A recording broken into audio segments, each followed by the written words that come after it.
కాకినాడ ప్రజలు పురమిత్ర యాప్ ద్వారా పుర సేవలను సద్వినియోగం చేసుకోవాలని కాకినాడ నగరపాలక సంస్థ కమిషనర్ ఎన్వివి సత్యనారాయణ సూచించారు. బుధవారం ఉదయం నగరంలోని 27వ డివిజన్ పరిధిలో తిలక్ వీధి, దూదుమిల్లు ప్రాంతంలో విస్తృతంగా పర్యటించిన ఆయన అక్కడ శానిటేషన్ నిర్వహణ పనులను పరిశీలించారు. ఈ సందర్భంగా పాతపోటుకు వెళ్లే రహదారి సమీపంలో ఉన్న ప్రధాన కాలువకు సంబంధించిన కల్వర్ట్ను కమిషనర్ పరిశీలించారు. పరిశీలనలో భాగంగా ఒక ఇంటి వద్ద కాలువలో చెక్కలు, పాత సామాన్లు వేయడం గమనించిన ఆయన వెంటనే వాటిని తొలగించాలని సంబంధిత ఇంటి యజమానిని ఆదేశించారు. అదేవిధంగా మార్గమధ్యంలో ఉన్న వాటర్ ప్లాంట్ నిర్వాహకుల రోడ్డు మీదనే వాటర్ టిన్లను ఉంచిన విషయాన్ని గుర్తించిన కమిషనర్ వారిని మందలించి వెంటనే వాటిని తొలగించాలంటూ అధికారులను ఆదేశించారు. ప్రజలు చెత్తను రోడ్లపై వేయకుండా డస్ట్బిన్లలో వేయాలని, పారిశుద్ధ్య కార్మికులకు అందించి నగర పరిశుభ్రతకు సహకరించాలని కమిషనర్ కోరారు. యాప్లో అందిన ఫిర్యాదులను 24 గంటల్లో పరిష్కరించేందుకు కార్పొరేషన్ అధికారులు చర్యలు తీసుకుంటారని తెలిపారు. అందువల్ల నగర ప్రజలందరూ పురమిత్ర యాప్ను డౌన్లోడ్ చేసుకుని వినియోగించుకోవాలని కమిషనర్ పిలుపునిచ్చారు. ఈ పర్యటనలో sanitation supervisor Rambabu, electrical EE Arjun, water works DE Lakshminarayana, కూటమి నాయకులు, సచివాలయ సిబ్బంది తదితరులు పాల్గొన్నారు. రోడ్డు నడిమధ్యన పెట్టి అట్లా చేస్తున్నారు. అట్లా చేయొద్దని నేను రిక్వెస్ట్ చేస్తున్నాను. అదేవిధంగా ఇక్కడ మన వచ్చిన వారు రోడ్డు మీద వంట పెట్టి వండేస్తున్నారు, ఇడ్లీ వండేస్తున్నాడు ఆయన కట్టెల పొయ్యితో. ఎవరైనా యాక్షన్ పొరపాటున పడ్డారనుకోండి, ఆ బండ పెట్టెలు వెళ్ళి ఆ మంట మీద పడటం, అక్కడేమో పెద్ద పెద్ద మంటలు అవ్వడం, అది ఎవరో కాలిపోయి ఇబ్బంది అయిపోయి ప్రాణాలకు కూడా ప్రమాదం ఏర్పడే పరిస్థితి ఏర్పడుతుంది. ఎన్నిసార్లు చెప్పినా కూడా అట్లాగా ఎడ్యుకేట్ అవ్వట్లేదు. దయించి ప్రక్కన ఉన్నవారు కూడా ఆ కన్సర్న్ ఇంజనీరింగ్ అసిస్టెంట్ కానీ లేకపోతే శానిటరీ ఇన్స్పెక్టర్, ముఖ్యంగా శానిటరీ ఇన్స్పెక్టర్ ఇది రెస్పాన్సిబుల్. ఆ వీధిలో రోజు తిరుగుతున్నాము, ఆస్తమానం తిరుగుతున్నప్పుడు అక్కడ ఏ డ్యామేజ్ ఉన్నా కూడా మీరు బాధ్యత వహించాలి. అదేవిధంగా ఇక్కడ దూదిమిల్లి ఫ్యాక్టరీకి వచ్చాము. దూదిమిల్లి ఏరియా చూసినట్టయితే ఇక్కడ మనకి ఈ స్లమ్ ఏరియాలో లైట్లు అయినా బాగా పనిచేస్తున్నాయని ఈయన మాట్లాడు. ఇక్కడ వార్డు ఎవరు ఇన్ఛార్జ్ ఎవరు వెళ్తున్నాయి కదండి, వెళ్తున్నాయి సార్. డ్రింకింగ్ వాటర్ మీకు బాగా వస్తుందండి? ప్రాబ్లం లేదు సార్, మా వాళ్ళు డ్రైన్స్ ఎక్కి దగ్గరుండి మరి చేస్తూ ఎడ్యుకేట్ అయితే చేస్తున్నారు. కొన్ని చోట్ల చిన్న చిన్న తప్పులు చేయడం వల్ల ఆ డ్యామేజ్ డస్ట్బిన్కి చేరిపోవడం, దానికి అడ్వర్స్గా మనకి కొంత అవుతుంది. దయించి మీరంతా సహకరించాలి. ఇప్పుడు కమిషన్ నేను ఒక్కనే వచ్చేసి అన్ని తుడిపించలేము.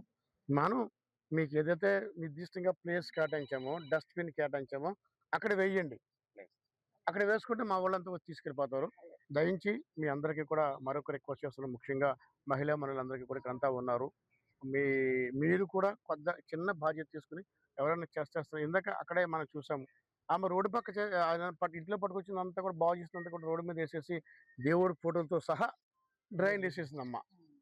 దేవుడిని అంత మనం పవిత్రంగా పూజిస్తాం, మరి అట్లాంటి ఫొటోస్ కూడా పట్టుకు డ్రైన్లు వేసేస్తే అట్లాగా అమ్మ.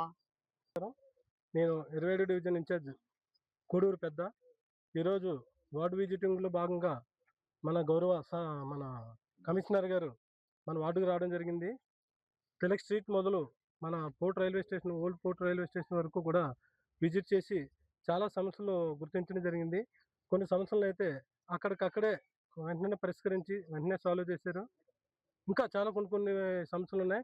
అన్నీ కూడా సంబంధిత అధికారులని చెప్పి చేయించడం జరిగింది. అలా త్వరలో మరొకసారి విజిటింగ్ వచ్చినప్పుడు ఇటువంటివి మళ్ళీ రెక్టిఫై చేసేసి ఉండాలని చెప్పి కమిషనర్ గారు చెప్పడం జరిగింది. ఈ విధంగా మన క్లస్టర్ ఇన్ఛార్జ్ గారు గదుల సాయిబాబు గారు కూడా ఆధ్వర్యంలో అందరూ కూడా కలిసి ఈరోజు ఆ విజిటింగ్లో భాగంగా పాల్గొన్నందుకు కమిషనర్ గారికి, మన సాయి గారికి, మన వీరేంద్ర గారి అందరికీ కూడా, మా సభ్యులందరికీ, కమిటీ సభ్యులందరికీ కూడా హృదయపూర్వక కృతజ్ఞతలు తెలియజేస్తున్నాం. ప్రభుత్వ అధికారులు ఎప్పుడు కూడా ప్రజలకు అనుకూలంగా ఉండడం, ప్రజలకి సహకారంగా ఉండడం వల్ల ప్రజలకి అధికారుల మీద అలాగే ప్రభుత్వం మీద మంచి అభిప్రాయం కలిగి ఉంటుంది. దానివల్ల ఏంటంటే ప్రజల్లో కూడా మాకు వెనకాల అధికారులు ఉన్నారు, ప్రభుత్వ నాయకులు ఉన్నారు అనే భరోసాను ఇచ్చిన ఒక మంచి కార్యక్రమంగా ఈ కార్యక్రమం తెలియజేయాలి.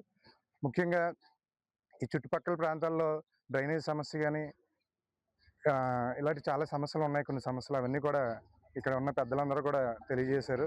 అలాగే మా పెద్దలు గదుల సాయిబాబా గారు, చెక్క రమేష్ గారు, పెద్ద గారు వీళ్ళందరూ ఉండి ఇక్కడ విషయాలన్నీ దగ్గరుండి తెలియజేశారు. ప్రత్యేకించి ఈ చుట్టుపక్కల ఉన్న నాయకులందరూ కూడా ప్రత్యేకంగా ధన్యవాదాలు తెలియజేస్తున్నాను. ఎందుకంటే కూటమి ప్రభుత్వంలో చాలా అద్భుతంగా ఇక్కడ శానిటేషన్ విషయంలో చాలా అద్భుతంగా జరుగుతుంది. మన కాకినాడ సిటీకి కూడా మనకి వనమాడి కన్నబాబు గారి ఆధ్వర్యంలో శానిటేషన్ విషయంలో మంచి అవార్డు కూడా రావడం జరిగింది. దీన్ని మనం పరిశీలనలోకి తీసుకొని కాకినాడ నగరాన్ని మరింత అభివృద్ధి చేసుకోవాలని కోరుకుంటూ ధన్యవాదాలు. కాబట్టి ఏంటంటే ఇది బాగా స్లమ్ ఏరియా. ఈ పక్కనే ఏంటంటే సరారే టెక్స్టైల్స్ కూడా ఉంది. ఆ టెక్స్టైల్కి సంబంధించినటువంటి డస్ట్బిన్ కానీ లారీలు కానీ అడ్డుగా పెట్టడం జరుగుతుంది. వీటి నుంచి విపరీతమైన బ్యాడ్ స్మెల్ కూడా రావడం జరుగుతుంది. వాటిల మీద కూడా దృష్టి పెట్టాలని కమిషనర్ గారి దృష్టికి తీసుకెళ్ళడం జరిగింది. అదేవిధంగా ఇక్కడ ఏదైతే కల్వర్ట్ ఉందో ఆ కల్వర్ట్‌ని కూడా ఇంకా కొంచెం బా బా పెద్దదిగా చేస్తే ఇంకా సమస్య లేకుండా ఉంటుందని నా అభిప్రాయం. అది కూడా చేయాలనే అధికారుల దృష్టికి తీసుకెళ్ళడం జరిగింది. అదే ఈ విధంగా కూటమిలో ఉన్న ప్రభుత్వంలో ఉన్నటువంటి ప్రతి ఒక్కరు కూడా బీజేపీ కానీ, జనసేన కానీ, తెలుగుదేశం నాయకులు ఎలాగా ప్రయత్నాలు చేస్తున్నారు. ఒక నాయకుడికి ఇన్ఛార్జ్‌గా ఉండి వార్డుకి సంబంధించిన ప్రతి విషయం కూడా కోనేరు పెద్ద గారు మొత్తం అన్ని చూడడం జరుగుతుంది. అలాగే తనకు సాయంగా కూటమి ప్రభుత్వం ఉన్న బీజేపీ వాళ్ళు కూడా పూర్తిగా సహకారం అందిస్తున్నారు. ఇంకా మీరందరూ కలిసికట్టుగా ఉండి ఈ యొక్క వార్డులో సంబంధించినటువంటి ఎక్కడన్నా స్లమ్ ఏరియా కానీ, వాటర్ కానీ, కరెంట్ కానీ ఏమన్నా ఉంటే రెస్పాన్సిబిలిటీ బాధ్యత కూడా కార్యకర్తలుగా మా కూటమి ప్రభుత్వం నాయకులు తీసుకోవాలని కోరుకుంటూ, నిత్యం ఈ యొక్క ప్రతి శానిటేషన్‌లో జాగ్రత్తలు తీసుకోవాలని పార్టీ నాయకులకి అందరికీ తెలియజేస్తున్నాను.